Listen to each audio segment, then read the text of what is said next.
Perfect. Just what I was looking for, a little bluegill. A spiny one. Nice. Guys, first cast of the day. First catch of the day. All right, boys and girls, we got another video for you guys today, and this video really only applies if you are doing a lot of fishing in highly pressured urban waters.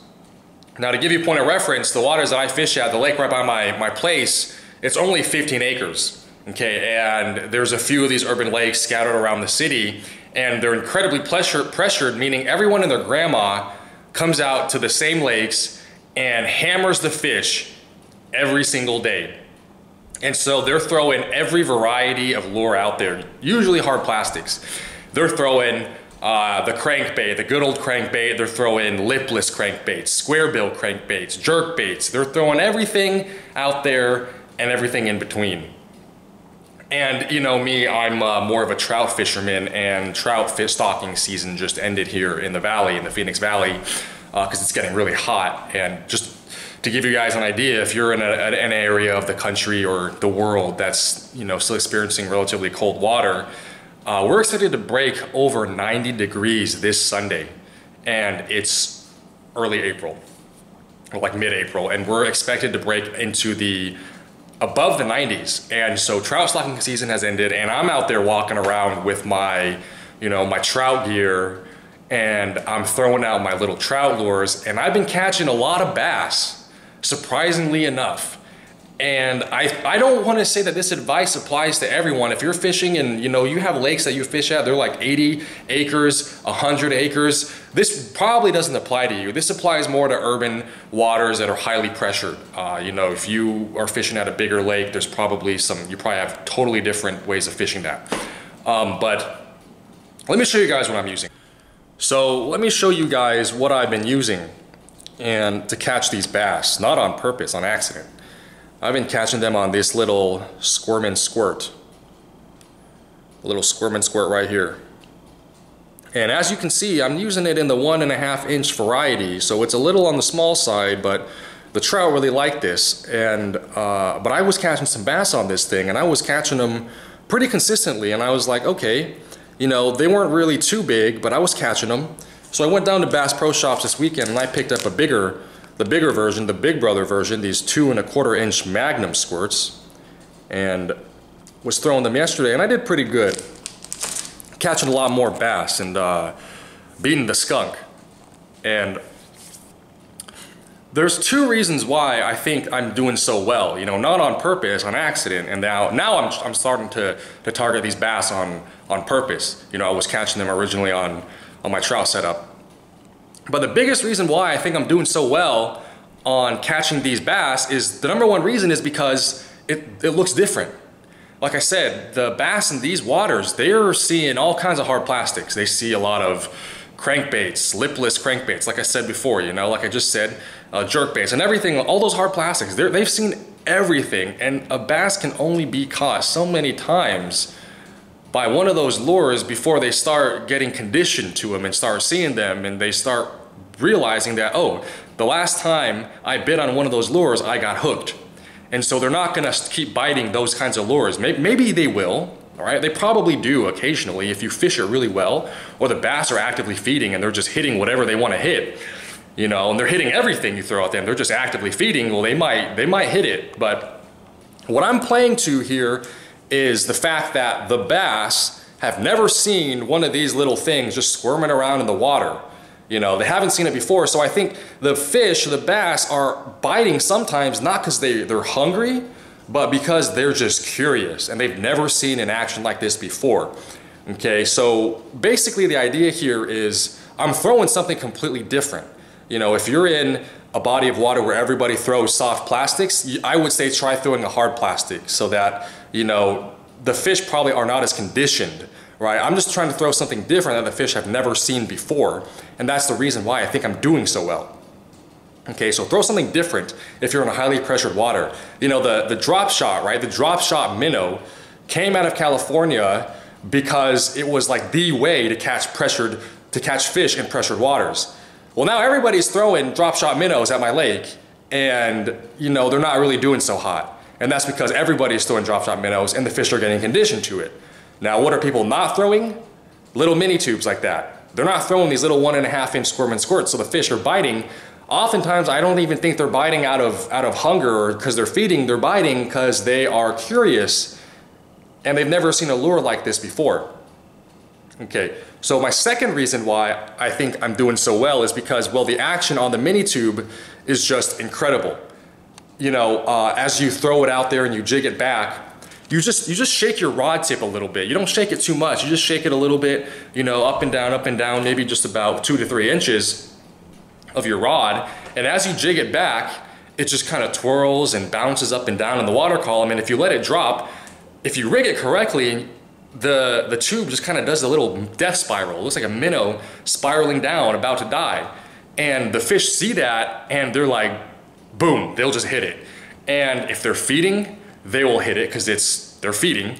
And even if they're not feeding and they see that little tube doing the death spiral, they'll hit it because, hey, what kind of a bass would pass up an easy meal like that? You know, it's dying, the minnow's dying, the bass is swimming around on the side, sees it, boom, it'll hit it. And that's the reason why. And just a final word, don't go out there trying to throw this little thing. You know, I have this in my tackle box at all times, okay? I always have a mini tube in my tackle box at all time in a few different colors. I'll make another video about that, about how to select the colors, but I always have it because it always gets me bit. That's what I noticed. It always gets me bit. It doesn't really, like, no questions asked, it just gets me bit. And you're not gonna catch trophy bass on this. You know, you're not gonna catch trophy sized fish on this. It'll be, you know, in the small to average size, small to medium size, I like to say. Occasionally, I've caught a slightly bigger one for my body of water. You know, occasionally I'll catch a 2.5 pounder, which is big for an urban lake, guys. You know, if you are, you know, you catch 7 to 8 pound bass regularly, well, this, you know, this is a completely different body of water, right? So I'm catching, you know, usually, you know, about a pound, maybe even less than a pound, right? Maybe a 13, 14 ounce fish. That's what I usually catch on this. So, but I'm the kind of guy, I would prefer catching a few average sized fish and beating the skunk than going for the big, you know, there's probably only like, the biggest they get in my lake is like 5 to 6 pounds probably, and that's pushing it. You know, I can either go for the 5 to 6 pound fish and get skunked, you know, for a whole month before I catch him, or I can, you know, throw something a little smaller like this and actually have some action. And so anyways, in case you don't believe me, here is some video footage of me. So I have a few clips here of me fishing with the mini jig in a few different colors. This day I was fishing with primarily the red and yellow 2.25 inch mini jig on a 1/32 ounce jig head. I don't really recommend the 1/32 ounce jig head for a 2.25 inch. I recommend bumping up to a 1/16. That makes it easier to hook the fish. When you're fishing on a 1/32 with a 2.25 inch, the tube is too fat, and so there's not as much hook point that's exposed. So, you know, the hook point's a little smaller, and I recommend going with a 1/16 ounce jig head. You know, super light tackle.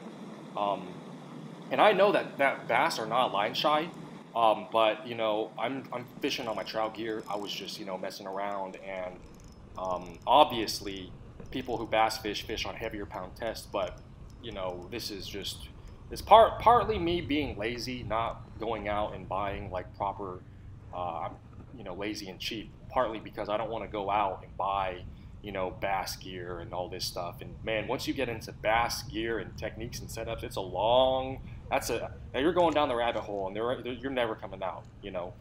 So I like to stick to what I know.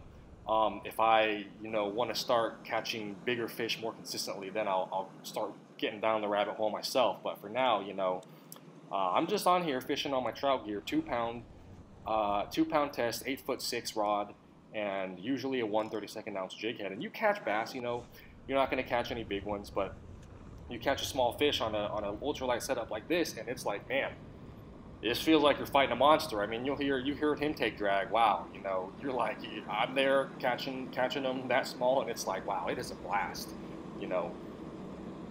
And you definitely will catch, you know, you definitely will catch some bass out there, not super big, but you know, it's still great fun.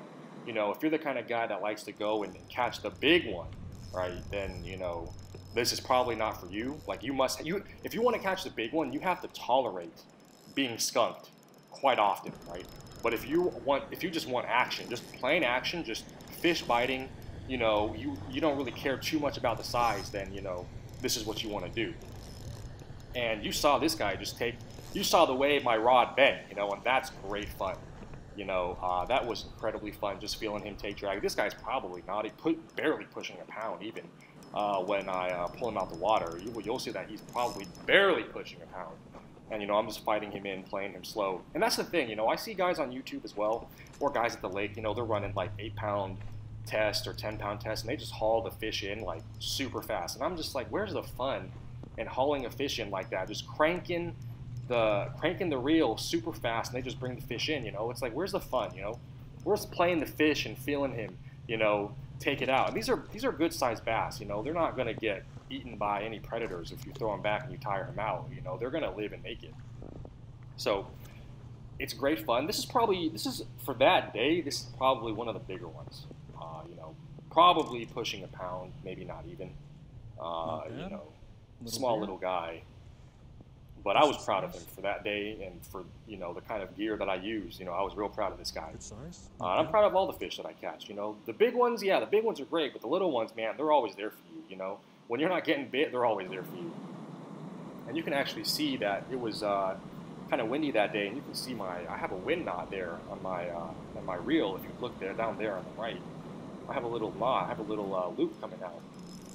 But, you know, we're still catching them. And if you paid attention, there was actually a blow up right there, or like a small little, you know, it hit the surface a little bit, and then he came up and hit my lure. So if you go back, you know, you'll see like you'll see something, you know, boil beneath the surface, and then almost 2 seconds later, he hits my bait. And, you know, like I said, you get them when they're actively feeding, because it just looks like something kind of spiraling down, like a dying minnow. And, you know, I use this orange and red color combination because the water in this lake is pretty low. It has low visibility. You know, you can't see, I can't really see past maybe 1.5 feet or 2 feet of water on a sunny day. So I like to throw something that is really bright, really vivid, that the bass can actually see, to really get their attention. You know, I throw watermelon colors very rarely. I typically throw, you know, a white color or a fluorescent kind of chartreuse and red color like this one. I don't really throw, you know, natural looking colors unless they're being really finicky. Then I'll throw a natural, you know, watermelon color or avocado color. But traditionally, what I use is, you know, very bright, vivid colors really stand out there in the water. And you know, just got another small guy, probably around the same, pushing a pound at most. Okay. And you know, just I throw all these guys back. So as you can see in this video, in this clip, I'm you know, it's really windy, and I'm fishing pretty you know, I'm jigging it pretty hard here, and I'm not even using the 2.5 or the 2.25 inch jig. I'm using the 1.5 inch mini jig, and this thing is tiny, right? It's 1.5 inch on a 1/32 ounce jig head in the pearl white color, and I'm just jigging this thing along. Incredibly windy that day, and I don't know if it's the wind or what is about the wind, but this guy hit really hard, you know, took my bait, and I didn't even really set the hook. You'll notice in all my videos that I really don't even set the hook too hard. I honestly just kind of let the fish do most of the work.